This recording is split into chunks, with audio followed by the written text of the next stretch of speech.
प्यारे साथियों, आज के वीडियो में हम लोग देखने वाले हैं डिस्काउंट वाले सवाल को। ठीक है, तो डिस्काउंट वाले सवाल में आज का हमारा पहला प्रश्न होगा कि किसी वस्तु का अंकित मूल्य 8,000 रुपया। ठीक है, अंकित मूल्य 8,000 रुपया है, तो बताएं कि 25% का बट्टा पर उस वस्तु का विक्रय मूल्य क्या होगा, पूछ रहा है।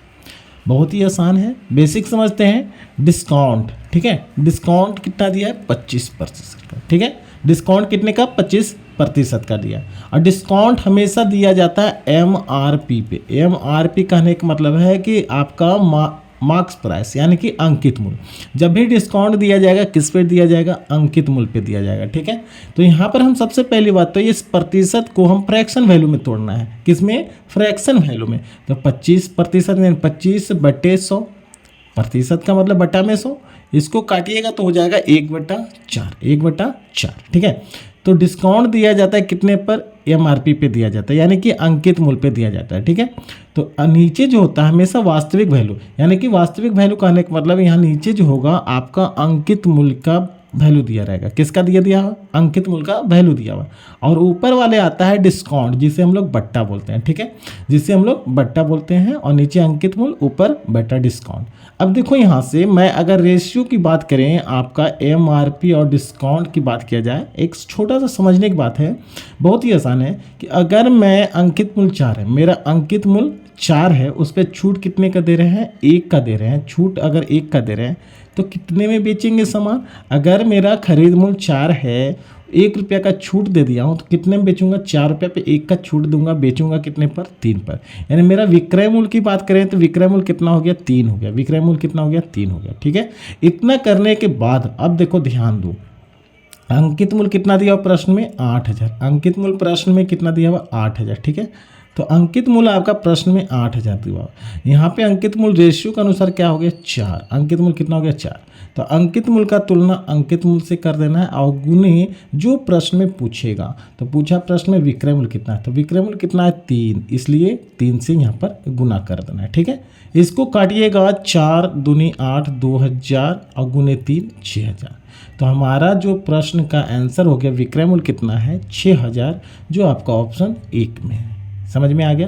प्यारे साथियों, समझ में आई है तो लाइक कीजिए, कमेंट बॉक्स में S लिख के टाइप कीजिए, और साथ में दोस्तों में शेयर कीजिएगा। चलिए नेक्स्ट सवाल पे। हमारा नेक्स्ट सवाल है, किसी वस्तु का अंकित मूल्य 2,400 रुपया। ठीक है, अंकित मूल्य आपका दिया हुआ है। बताएं कि 16.2/3% का बट्टा देने पर वस्तु का विक्रय मूल्य क्या हुआ। तो सेम प्रश्न है। ठीक है, डिस्काउंट कितना दिया हुआ, 16.2/3%। ठीक है, सबसे पहली बात इसको फ्रैक्शन में तोड़ना है। तो 16 × 48, 2, 50/3 हो गया, और गुने इस प्रतिशत को हटाएंगे, 1/100 हो जाएगा। ठीक है, इसको काटेंगे 50 दूनी, यानी कि 1/6, 1/6 आ गया। फ्रैक्शन में कितना आ गया, 1/6। अभी हम आपको सिखाएं कि छूट यानी कि डिस्काउंट जो दिया जाता है MRP पे, तो नीचे वाले हमारा MRP यानी कि अंकित मूल्य हो गया, ऊपर वाले हमारा डिस्काउंट यानी कि बट्टा हो गया। तो क्या मैं रेशियो लिख सकता हूँ MRP और डिस्काउंट। ठीक है, डिस्काउंट का। ठीक है, एक बगल में SP देते हैं, सेलिंग प्राइस यानी कि विक्रय मूल्य भी दे देते हैं। अब ध्यान देने वाली बात है, MRP कितना है, 6 हो गया। ठीक है, MRP कितना है, 6, यानी कि अंकित मूल्य 6 मान लिया, तो उस पर छूट कितने का दिया जा रहा है, 1 का। छूट 1 का दिया जा रहा है, तो 6 रुपये के सामान पे 1 रुपया की छूट दीजिएगा, तो बेचिएगा कितना में, 5 में बेचिएगा। ठीक है, क्लियर है यहाँ तक। प्रश्न में बोला बेचा कितना, अंकित मूल्य कितना है, 2,400। अंकित मूल्य कितना है, 24। यहाँ अंकित मूल्य कितना है, 6,000। 6 अंकित मूल्य कितना है, 6। तो 6 बराबर क्या हम 2,400 लिख सकते हैं कि 6 का वैल्यू प्रश्न में 2,400 दिया हुआ है। 6 का वैल्यू प्रश्न में कितना है, 2,400 रुपया।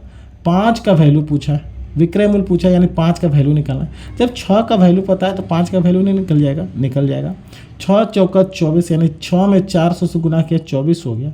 तो 5 में भी 400 गुना करेंगे, क्योंकि रेशियो कहता है इसमें कि जितना गुना उसमें उतना गुना कीजिएगा। तो 5 चौके 20 पर 2 शून्य, इतना रुपये, 2,000 रुपये यहाँ पर हमारा आंसर हो जाएगा, जो आपका ऑप्शन B में है।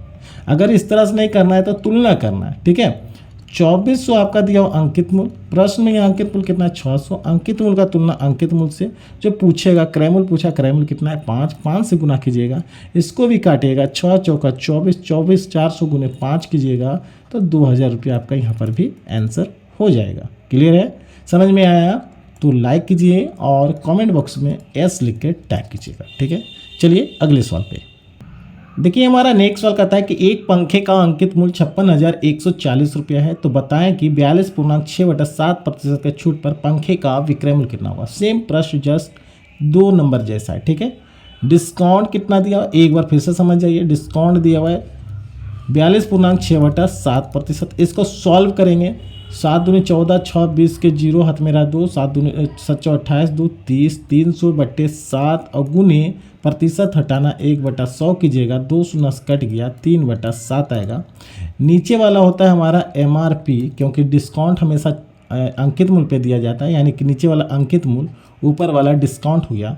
रेशियो की बात करें तो MRP और डिस्काउंट की बात किया जाए तो MRP कितना है हमारा 7 है, डिस्काउंट कितना मिल रहा है 3 मिल रहा है, यानी 7 रुपया पे 3 रुपया छूट देगा, तो बेचेगा कितना में, 7 रुपया में 3 का छूट देगा, बेचेगा सर 4 रुपया में। ठीक है, प्रश्न में अंकित मूल्य आपका दिया हुआ है 56,140 रुपया, 56,140 रुपया।